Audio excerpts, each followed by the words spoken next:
Hi friends, welcome back to Shri Mahalakshmi home foods అండి. ఈరోజు నేను చూపించబోయే పచ్చడి ఏంటిదంటే టమాటాలు ఊరేసి ఎండబెట్టి చేసుకునే పద్ధతిలో చూపిస్తానండి. ఫస్ట్ టమాటాలను కడిగి మంచిగా తుడిచి ఒక 2 గంటలు ఫ్యాన్ గాలికి ఆరబెట్టాలండి.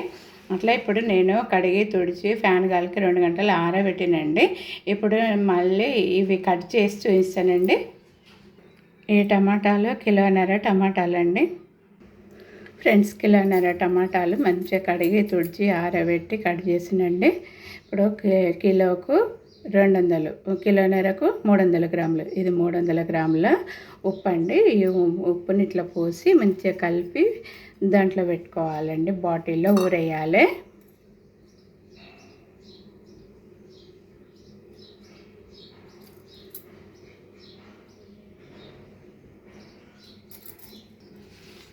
ఇట్లా కలిపినా కదండి. ఇప్పుడు వీటిని ఇందులో తీసి పెడతానండి. ఇప్పుడు ఇట్లా కలిపి జార్లో పెట్టినా కదా ఫ్రెండ్స్, ఇట్లా మూత పెట్టేసుకోవాలి. మూత పెట్టేసుకొని వీటిని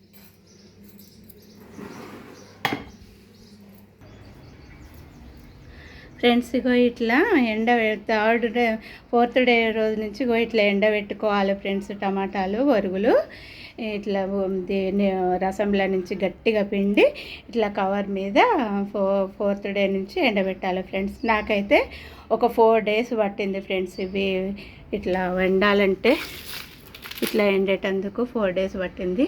ఇప్పుడు వీటిని తీసుకొచ్చి రసంలో ఈ చింతపండు ఈ టమాటా వరుగులు రసంలో నానబెడతా ఫ్రెండ్స్. టమాటా వరుగుగా ఇట్లా పిండి మంచి గట్టిగా పిండి ఎండలో పెట్టితే 4 డేస్ పట్టింది కదా ఫ్రెండ్స్. ఇట్లా గలగల అనాలి ఫ్రెండ్స్. ఇట్లా గలగల అన్నాక ఈ చింతపండు కూడా మార్నింగ్ నుంచి 2-3 గంటలు ఎండబెట్టిన ఫ్రెండ్స్. కొంచెం చెమ్మ ఉన్నా కానీ కొంచెం ఆరిపోయినట్టు అయిపోతుంది. ఈ టమాటా రసంలో కూడా రోజు కొంచెం సేపు ఎండలో పెట్టిన ఫ్రెండ్స్. నేను ఎండలో పెట్టుకోవాలి. ఈ వరుగుని ఇందులో వేస్తున్నా ఫ్రెండ్స్. కిలోన్నర టమాటాలకు 300 గ్రాముల చింతపండును కూడా ఇందులో వేసి కలుపుకోవాలండి. టమాటా వరుగు ఈ చింతపండు ఇందులో వేసి మంచిగా కలపాలండి. ఇట్లా కలిపిన ఫ్రెండ్స్. ఇట్లా కలిపిన కదా ఒక 3 అవర్స్ ఈ రసంలో మళ్ళీ కొంచెం సేపు నానాలి ఫ్రెండ్స్. ఎందుకంటే మనకు గ్రైండ్ చేసుకునేటప్పుడు ఈజీగా ఉంటుంది, అందుకని ఇట్లా నానబెట్టుకోవాలి. 3 అవర్స్ అయినాక గ్రైండ్ చేసి చూపిస్తాం.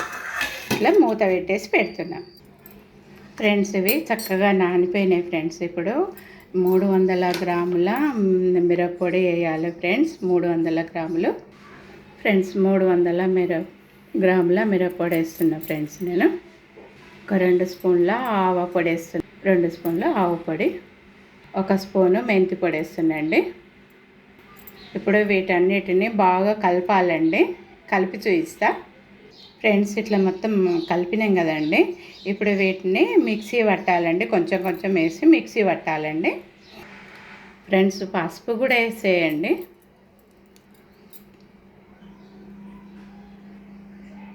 ఇలా గ్రైండ్ చేసుకోవాలండి మొత్తము. కలర్ గ్రైండ్ చేసినాక నేను ఇది మొత్తము తీసి బాటిల్లో పెడతానండి. కొంచెం అంతా అది ఇప్పుడు పోపు పెట్టి చూపిస్తానండి. ఎప్పటికప్పుడే ఒక 2-3 రోజులకు అయ్యేటట్టు బయటికి తీసుకొని పోపు పెట్టుకుంటాము. పెద్ద మొత్తంలో అది బాటిల్లో పెట్టి ఫ్రిడ్జ్లో పెట్టేసుకుంటానండి.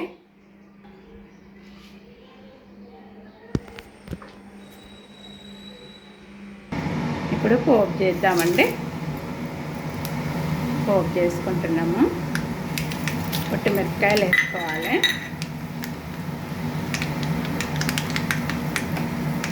కొంచెము ఎల్లిపాయలు కచ్చపక్క దంచింది వేయాలండి. ఎల్లిపాయల ముక్క,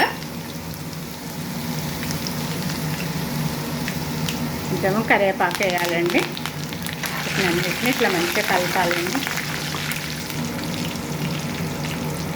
కొంచెము ఇంగువ కూడా వేసేయాలండి. ఈ పోపు చల్లారాలండి. చల్లారినాక పచ్చట్లో పెట్టేసుకోవాలండి.